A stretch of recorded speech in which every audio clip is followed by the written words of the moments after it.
Aclamen alegres al Señor, habitantes de toda la tierra. Adoren al Señor con regocijo. Preséntense ante Él con cánticos de júbilo. Reconozcan que el Señor es Dios. Él nos hizo y somos suyos. Somos su pueblo, ovejas de su prado. Entren por sus puertas con acción de gracias. Vengan a sus atrios con himnos de alabanza. Denle gracias, alaben su nombre, porque el Señor es bueno y su gran amor es eterno. Su fidelidad permanece para siempre.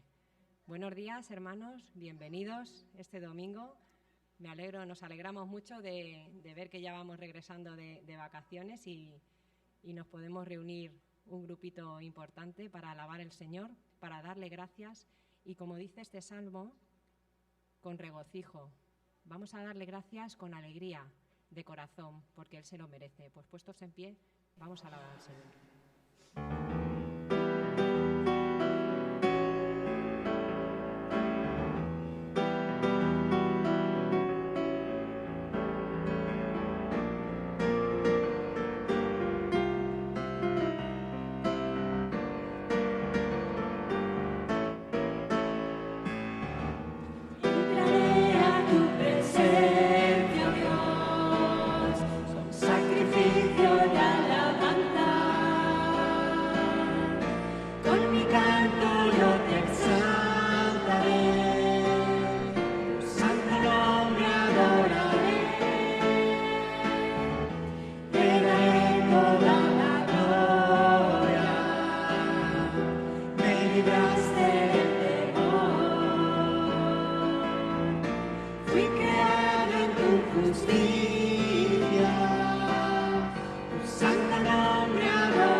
Señor, gracias por este tiempo que tenemos para exaltarse, Señor, para darte gloria, Señor, porque tú lo mereces.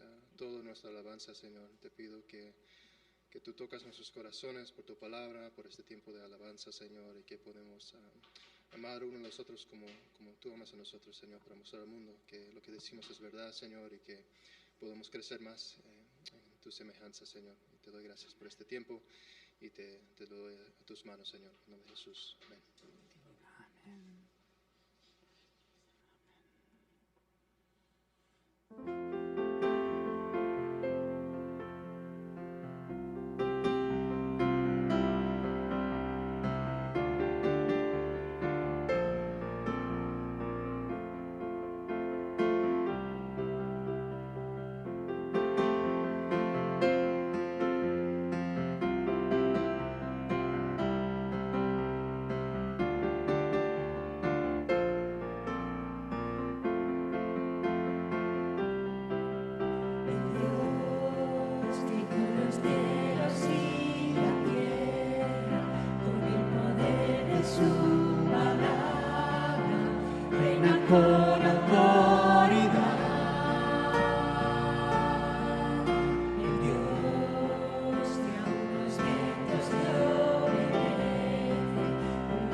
muertos levantar. Nadie es como Él, oh gran Dios soy. Tú eres el Dios que adoramos, todopoderoso y soberano, grande misericordia y poder para salvar. Tú eres el Dios que adoramos, quien derrotó la muerte y el pecado, glorioso Redentor y Rey, te adoramos.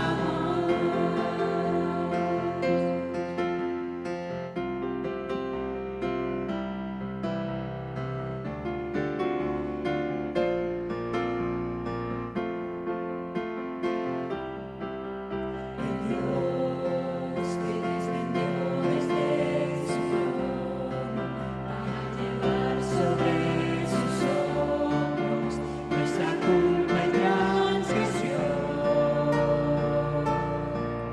Jesús, exaltado sobre todo, nombre sobre todo nombre, solo en Él hay salvación.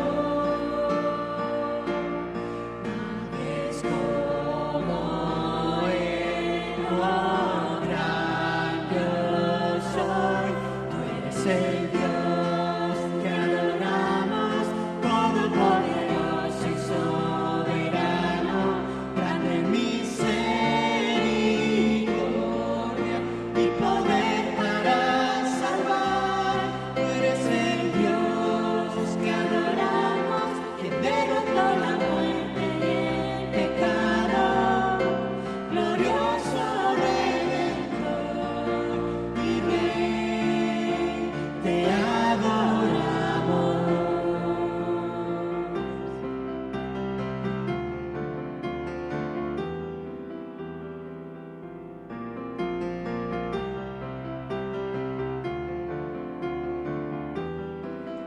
Él sea la gloria y el poder, todo es de Él y para Él.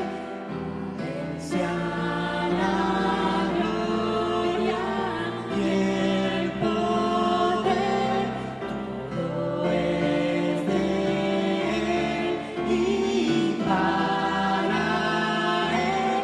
Tú eres el Dios que adoramos, todopoderoso y soberano, grande misericordia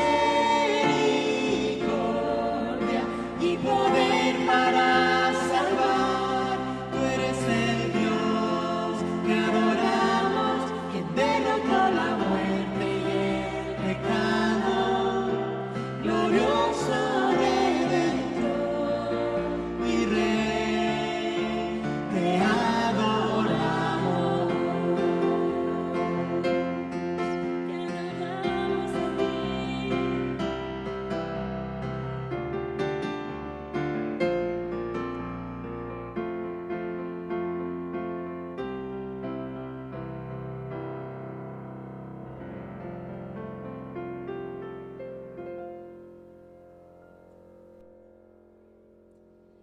Jesucristo es la piedra que desecharon ustedes los constructores y que ha llegado a ser la piedra angular. De hecho, en ningún otro hay salvación, porque no hay bajo el cielo otro nombre dado a los hombres mediante el cual podamos ser salvos.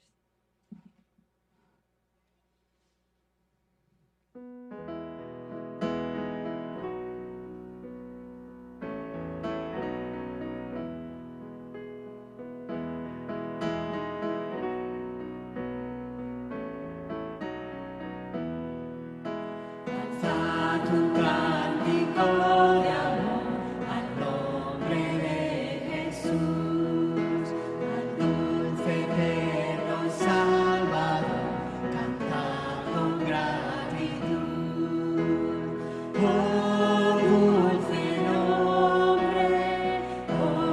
dulce nombre, el nombre de Jesús. Jesús, tu nombre salvador, al triste corazón, es luz divina, paz y amor, es gozo en redención. Oh dulce nombre, oh dulce nombre, oh dulce nombre, el nombre de Jesús. Señor, ayúdame a cantar en tu glorioso honor. Por mí moriste en la virtud, bendito Salvador. Oh dulce nombre, oh dulce nombre, oh dulce nombre, el nombre de Jesús. Oh tierno amigo y mediador, gracia por la fe, tenemos hoy la salvación, por gloria a tu poder. Oh dulce nombre, oh dulce nombre, oh dulce nombre, el nombre de Jesús. Y ahora es tiempo de traer delante del Señor nuestros diezmos y nuestras ofrendas y vamos a orar primero por ellas.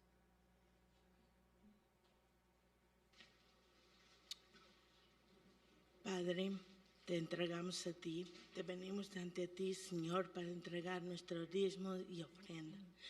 Padre, recíbalo, Señor.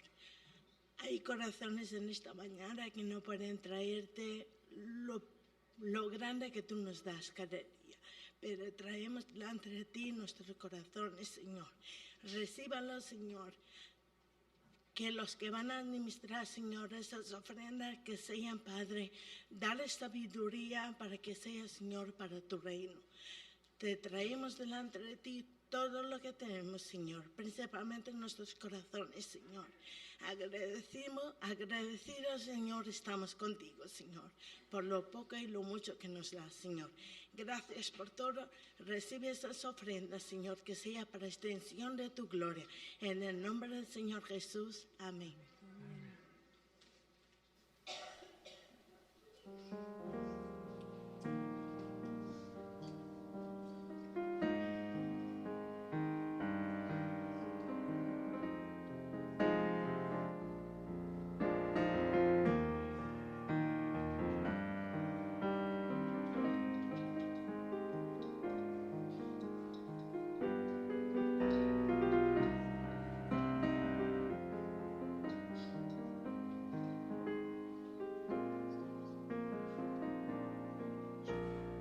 Manos levantadas hacia el cielo,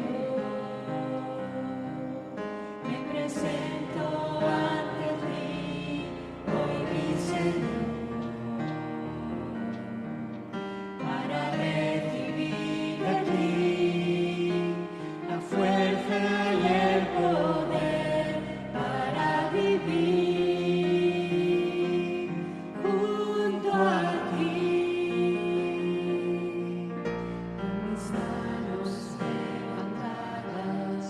Hacia el cielo, me presento ante ti, hoy mi Señor, para recibir de ti la fuerza y el poder para vivir junto a ti. Llenas hoy mi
Recordad que nuestros niños tienen culto abajo hasta 8 años.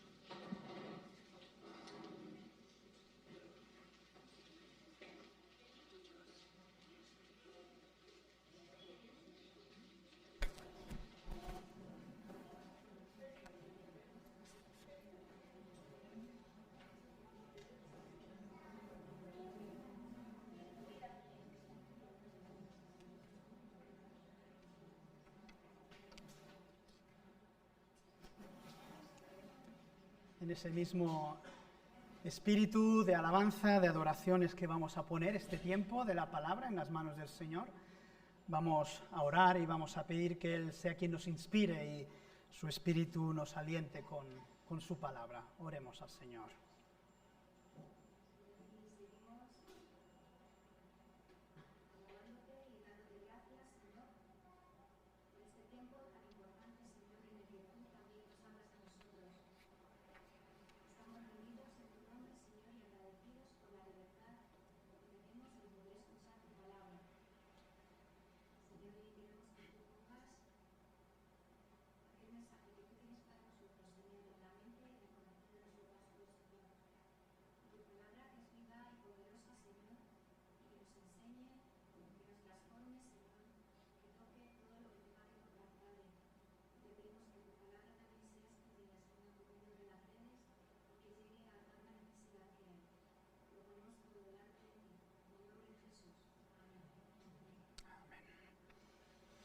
Qué bendición, queridos hermanos y amigos, querida Iglesia, poder abrir un domingo más la palabra del Señor, ¿verdad? Y poder ser inspirados a través de la misma, poder escuchar su consejo eterno para nuestra vida y ser guiados, alcanzados, renovados, fortalecidos y animados por la palabra que es viva y eficaz. Es una palabra que transforma, hermanos, vidas. Es una palabra que transforma sociedades, que transforma nuestro mundo.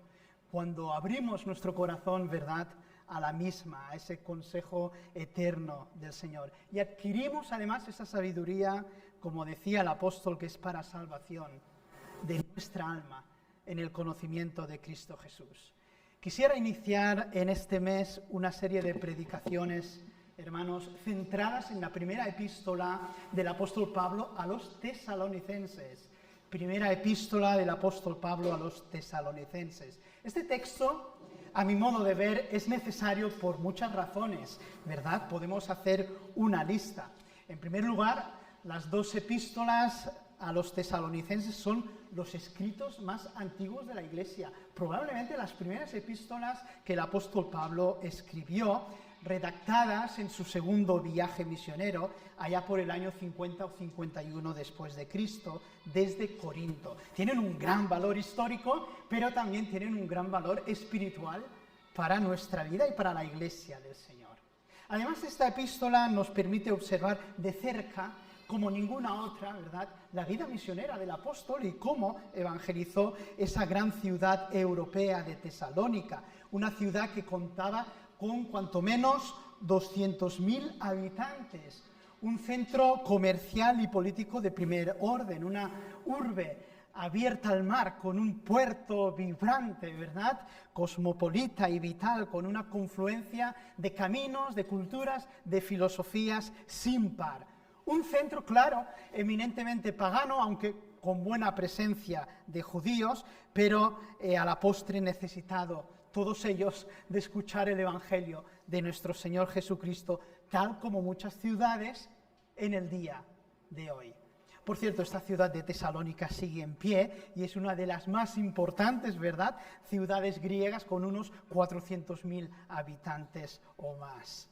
Otra de las razones por las cuales creo es importante la epístola a los tesalonicenses es que están escritas en tiempos convulsos, tiempos de prueba e incipiente persecución para la Iglesia del Señor, para incontable número de cristianos. Tiempos en los que la Iglesia enfrentaba múltiples presiones y disyuntivas desde su entorno que le era hostil. Hoy también, cómo no, enfrentamos numerosos retos, pruebas y presiones que ponen bajo peligro realmente nuestra fe y conducta cristiana. Por ello la carta a los tesalonicenses, hermanos, se aprende esa firmeza necesaria para progresar, para perseverar en estos tiempos difíciles que nos toca vivir en este siglo. Y por último, ¿por qué es importante esta epístola? Bueno, hay un hermoso tema que se destaca de esta afectuosa carta y lo hace el apóstol destacándolo de forma sobresaliente, el de la segunda venida de nuestro Señor Jesucristo. Doctrina a menudo olvidada en estos tiempos que vivimos, de inmediatez, de prisas, ¿verdad? De materialismo, de comodidad. Es urgente, creo, volver a la palabra del Señor y retomar esa hermosa doctrina de la segunda venida de Jesús y desde la misma enfrentar nuestra vida en el aquí y en el ahora. Dicho esto, queridos hermanos, en la apertura de esta primera carta a los tesalonicenses encontramos la salutación típica de ese tiempo del primer siglo, con el remitente, el destinatario y los saludos de bendición. Leemos el primer versículo que dice así: Pablo, Silvano y Timoteo, a la iglesia de los tesalonicenses, en Dios Padre y en el Señor Jesucristo, gracia y paz sean a vosotros. De parte de Dios, nuestro Padre, y del Señor Jesucristo. Ya aquí, en este breve saludos, hermanos, podemos observar algunos hermosos retos para nuestra vida. De la salutación podemos extraer varios llamamientos para nuestro tiempo. En primer lugar, hermanos, somos llamados a ser siervos o servidores del Señor, tal como Pablo, Silvano y Timoteo, que sirvieron al Señor en la expansión del Evangelio y en la plantación o establecimiento de esas primeras comunidades cristianas en Europa. Pablo, le conocemos de sobras, ¿verdad?, como el apóstol a los gentiles, el más influyente de la historia de la Iglesia, el autor de la epístola, ¿verdad?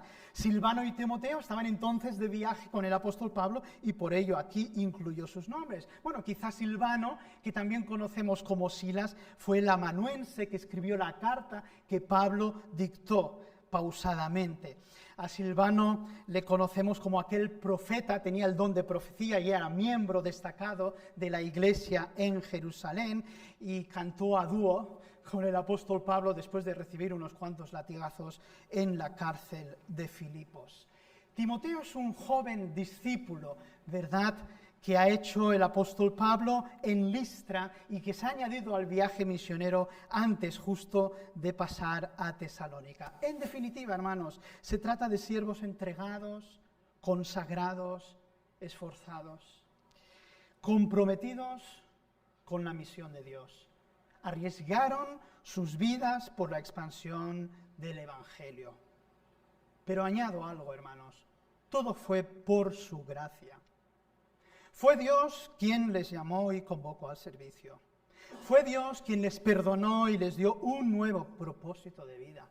Fue Dios quien por su amor les puso en esa mies preciosa para predicar el Evangelio. Les esforzó, hermanos, les fortaleció a diario, en medio, eso sí, de múltiples peligros con su maravillosa misericordia. Todo, absolutamente todo, hermanos, se lo debemos a la maravillosa gracia de nuestro Señor. El apóstol Pablo lo dice con estas palabras: porque yo soy el más pequeño de los apóstoles, que no soy digno de ser llamado apóstol, porque perseguí a la iglesia de Dios, pero por la gracia de Dios soy lo que soy. Y su gracia para conmigo no ha resultado estéril, sino que he trabajado más que todos ellos. Pero no yo, sino la gracia de Dios conmigo. Todo, absolutamente todo, de principio a fin, es obra de la gracia inmerecida, hermanos, de nuestro Señor. Ahora quisiera destacar algo aquí en este primer punto, hermanos, que Pablo, Silvano y Timoteo forman un equipo misionero. Esto es muy bonito. Y esto mismo vemos por todo el Nuevo Testamento, que el servicio en la iglesia y en las misiones es un trabajo en equipo. Hombres y mujeres colaboran juntos en la misión con un mismo propósito y un mismo corazón. Cada uno quizá desde su propia idiosincrasia, ¿verdad? Con sus características personales, su carácter, su personalidad, cada uno desde los dones que el Espíritu ha repartido libremente cuando creímos, a cada uno en particular, pero a fin de cuentas, todos colaboramos en unidad en el servicio de Dios, apoyándonos unos y otros. Este modelo de equipo misionero y de ministerio cristiano en la Iglesia del Señor lo vemos claro en muchos textos, pero uno especialmente me agrada, el que encontramos en Efesios 4, del 11 al 16. Y Él mismo constituyó a unos apóstoles, otros profetas, otros evangelistas y otros pastores y maestros, a fin de equipar completamente a los santos para la obra del ministerio, para la edificación del cuerpo de Cristo, hasta que todos lleguemos a la unidad de la fe y del pleno conocimiento del Hijo de Dios, a la condición de un hombre maduro, a la medida de la edad de la plenitud de Cristo, de quien todo el cuerpo, bien ajustado y trabado entre sí por todas las junturas que se ayudan mutuamente, según la actividad adecuada de cada miembro, recibe su crecimiento para ir edificándose en amor. Somos llamados a ser servidores de nuestro Dios, comprometidos y esforzados en Él, con esa conciencia misionera que tuvieron Pablo, Silvano y Timoteo, trabajando en unidad, hermanos, con ese propósito mismo de equipo, cada uno con los dones que el Espíritu le ha concedido por gracia. Ahora, en segundo lugar, somos llamados a ser la Iglesia o Iglesia del Señor. Así hemos leído los destinatarios de la carta, ¿verdad? A la Iglesia de los tesalonicenses, en Dios Padre y en el Señor Jesucristo. Hoy es urgente reflexionar en torno a la Iglesia, preguntarnos por la naturaleza de la Iglesia, ¿verdad?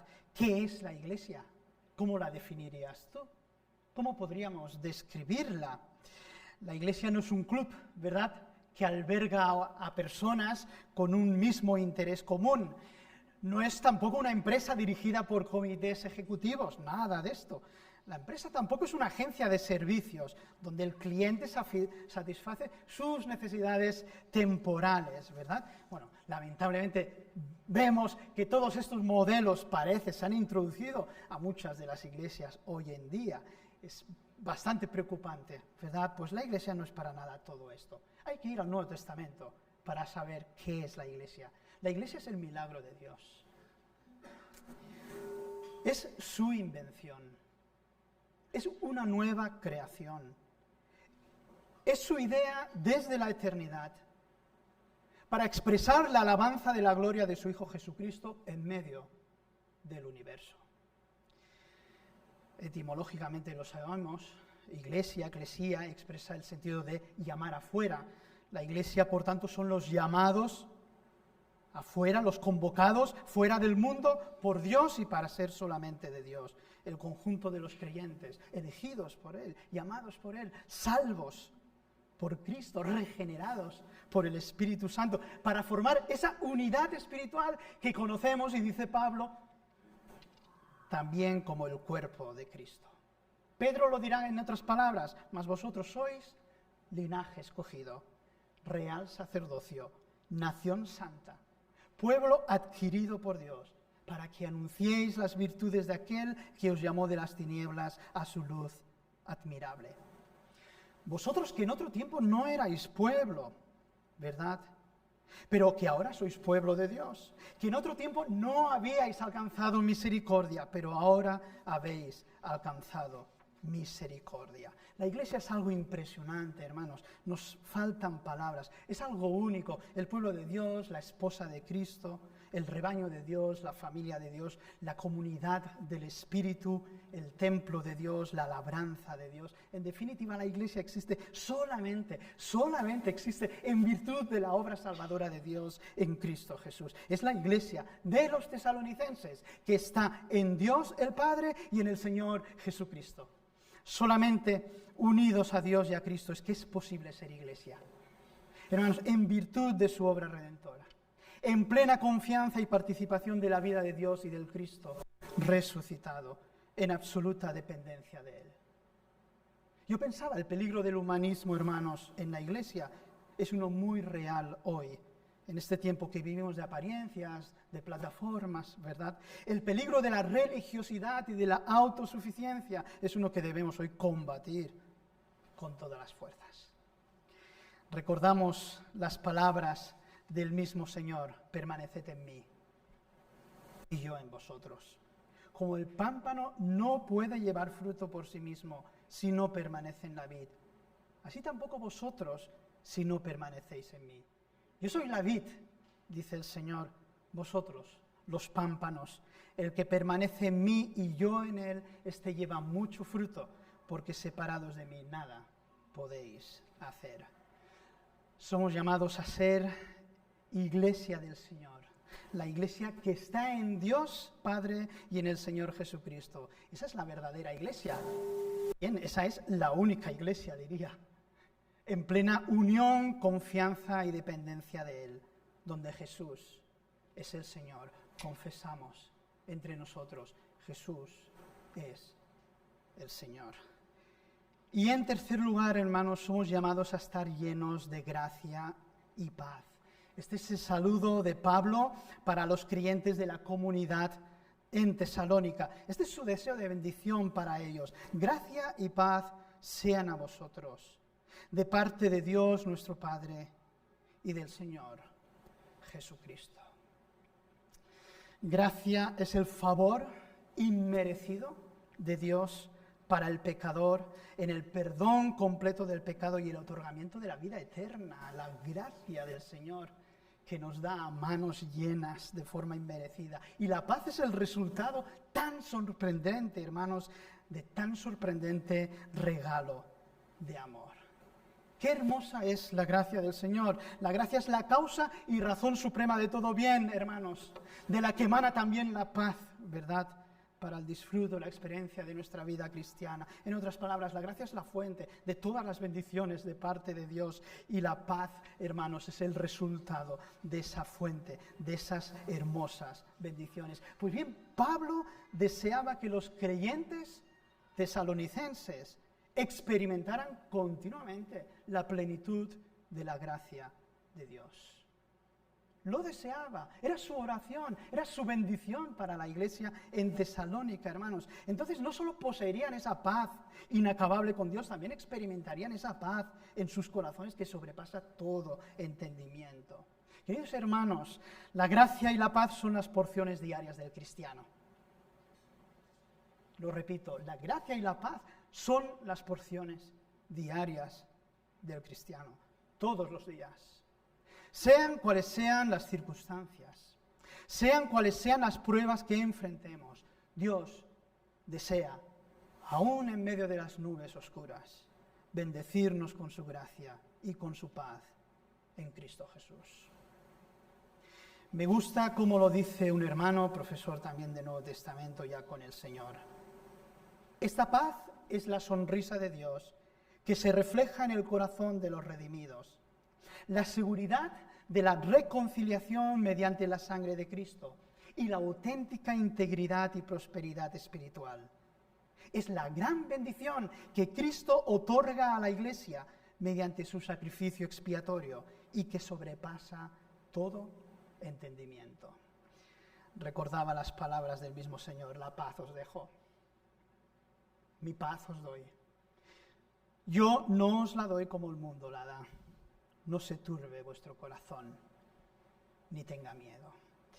Somos llamados, queridos hermanos, hermanas, amigos, a vivir una vida llena de gracia y de paz en Cristo Jesús, de parte de Dios nuestro Padre y del Señor Jesucristo. Pensemos, para concluir de nuevo, en esos tiempos difíciles que vivieron las primeras comunidades cristianas en suelo europeo, las presiones que se hicieron sentir desde muchos lados, desde el antagonismo de los judíos, ¿verdad?, que perseguían a los cristianos, la idolatría de los paganos, la persecución de los romanos, las distintas filosofías ¿verdad?, contrarias a la fe cristiana, el culto al emperador y la corrupción moral que imperaba en ese tiempo. En ocasiones me pregunto si ha cambiado tanto nuestro mundo. Aunque vivimos en tiempos y culturas bien distantes de las del primer siglo, sin duda las presiones que enfrenta hoy el cristiano y la Iglesia, hermanos, las presiones que enfrentamos son muy similares a las del primer siglo, hermanos. Pues bien, en ese tiempo difícil donde el Señor nos ha puesto, ¿verdad?, somos llamados por Dios. En medio de toda esa vorágine, ¿verdad?, en medio de todos estos cambios que estamos viendo y en medio de toda esta presión y a veces opresión sobre la Iglesia, somos llamados a ser siervos del Señor, consagrados, esforzados en su gracia, comprometidos con la misión de Dios, como aquel Pablo, Silvano y Timoteo de hace siglos, como un equipo apoyándonos unos a otros con los dones que el Espíritu ha repartido a cada cual. Somos llamados, en segundo lugar, a ser iglesia del Señor, los convocados afuera del mundo para Dios y por Dios, los redimidos del Señor. Esta iglesia que está en Dios el Padre y en el Señor Jesucristo, indisolublemente unidos a Él, en plena confianza y dependencia de Él. Y por último, hermanos, somos llamados a vivir en la gracia y en la paz de nuestro Señor. Es Él quien nos dice hoy: no se turbe vuestro corazón, ni tenga miedo. Y aquel que es poderoso de hacer todas las cosas, mucho más abundantemente de lo que pedimos o entendemos, según el poder que actúa en nosotros. A Él, hermanos, sea gloria en la Iglesia, en Cristo Jesús, por todas las edades, por los siglos de los siglos. Amén. El Señor bendiga su palabra. Amén. Vamos a entonar un hermoso cántico al Señor y ya en ese espíritu también nos preparamos para celebrar hoy la cruz de Cristo, tomar el pan y el vino y haciendo memoria de Jesús. Puestos en pie, queridos hermanos.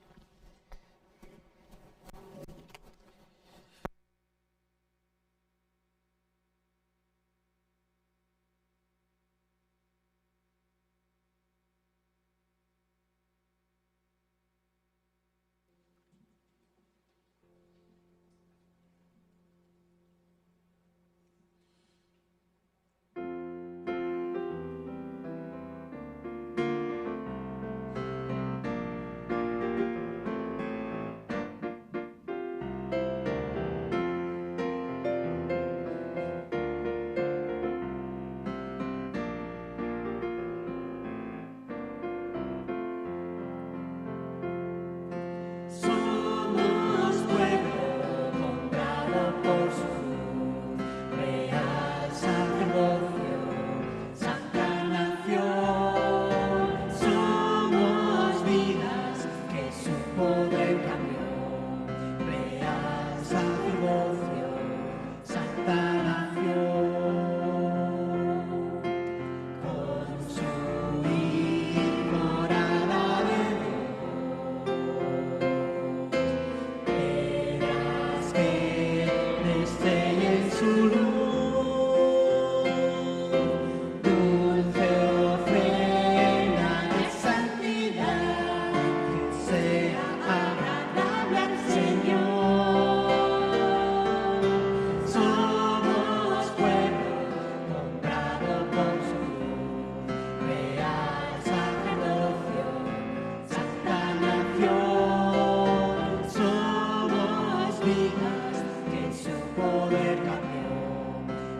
Y asimismo, como dice nuestro texto, vamos a celebrar la Cena del Señor, vamos a hacer memoria de la cruz de nuestro Señor Jesucristo. No hay nada más maravilloso realmente que una iglesia unida celebrando la Cena del Señor. Es, para mí, creo, la mejor predicación y el mejor testimonio que existe para nuestra sociedad, para nuestro mundo. En 1 Corintios, capítulo 11, es donde encontramos ese texto del apóstol Pablo que dice así. Bueno, voy a invitar antes de leer el texto a los hermanos que van a servir el pan y el vino, que puedan acompañarme en esta lectura adelante.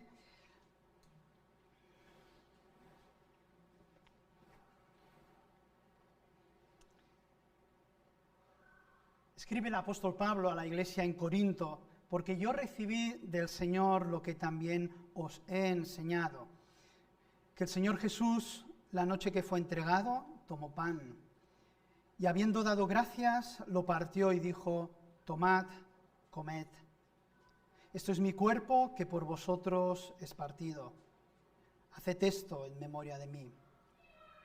Asimismo, tomó también la copa después de haber cenado, diciendo: esta copa es el nuevo pacto en mi sangre, haced esto todas las veces que la bebiereis en memoria de mí.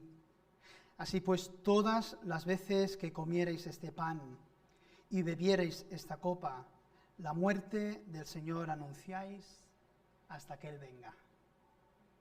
Y este es el único anuncio que puede cambiar al ser humano.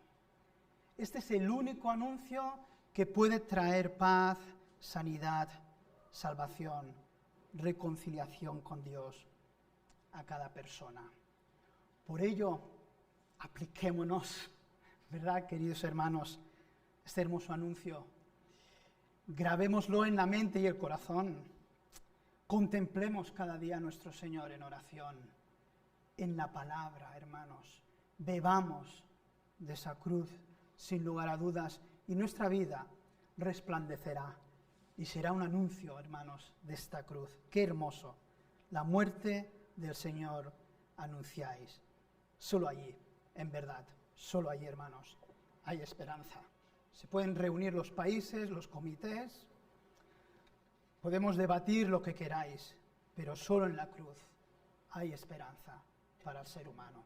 Vamos a orar, vamos a dar gracias por su cuerpo partido por nosotros en la cruz para nuestra salvación. Oremos al Señor.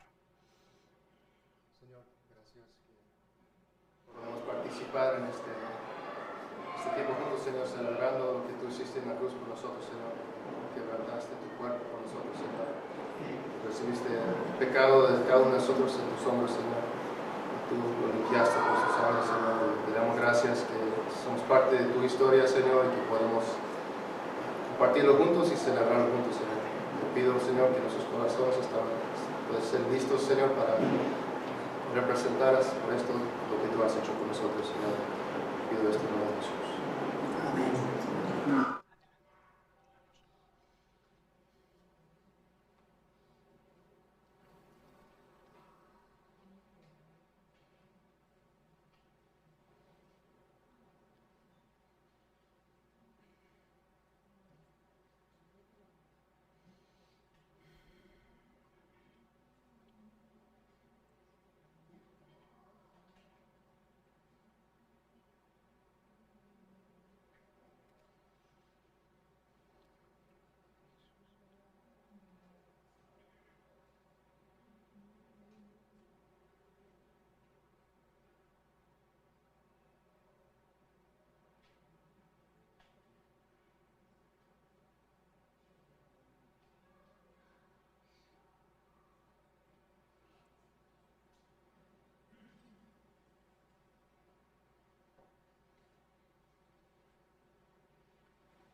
Tomad, comed, dijo el Señor, esto es mi cuerpo que es partido por vosotros. Haced esto en memoria de mí. Comamos en memoria de Jesús, hermanos.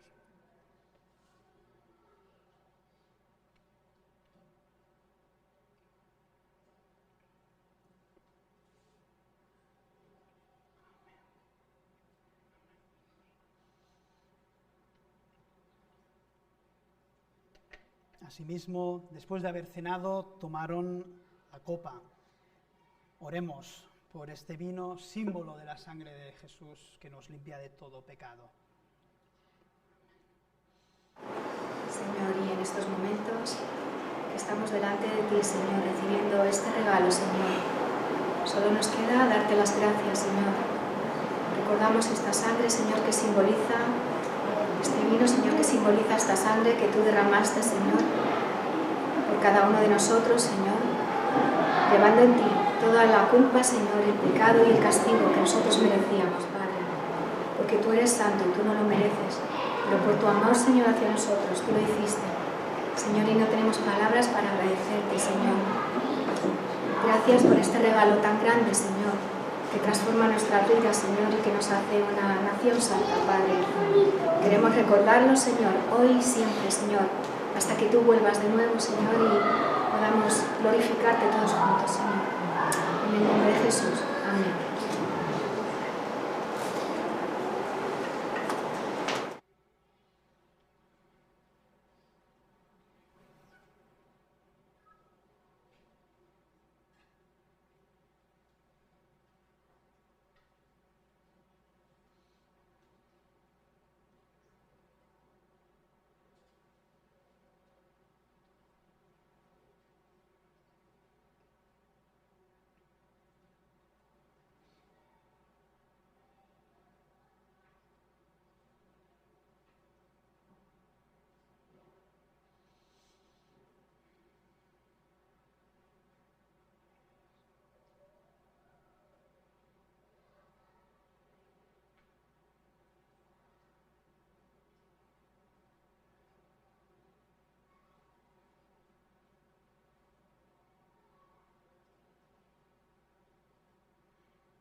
Esta copa es el nuevo pacto en mi sangre, dice Jesús. Haced esto todas las veces que la bebiereis en memoria de mí. Bebamos, hermanos.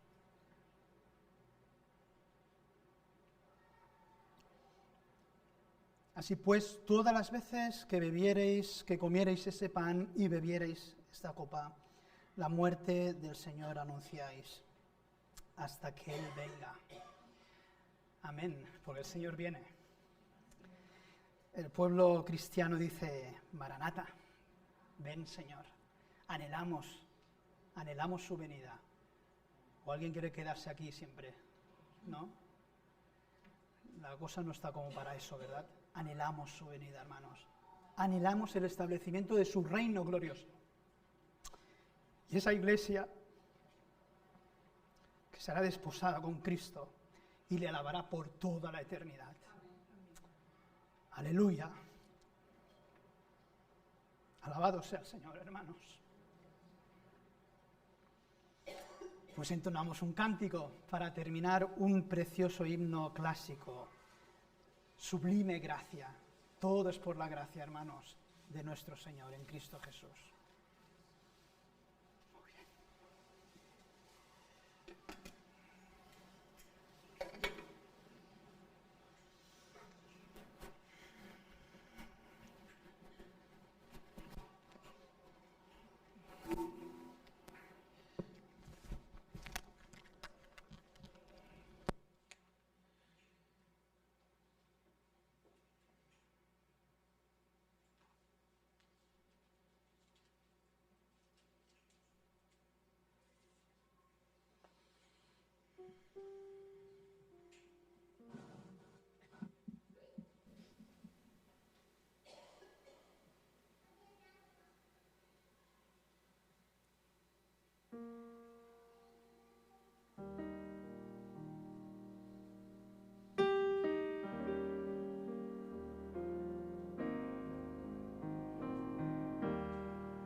su gracia siempre benigno y me guiará feliz. Cuando aflicción por siglos brillando esté cual sol, yo cantaré por siempre a ti, su amor que me salvó.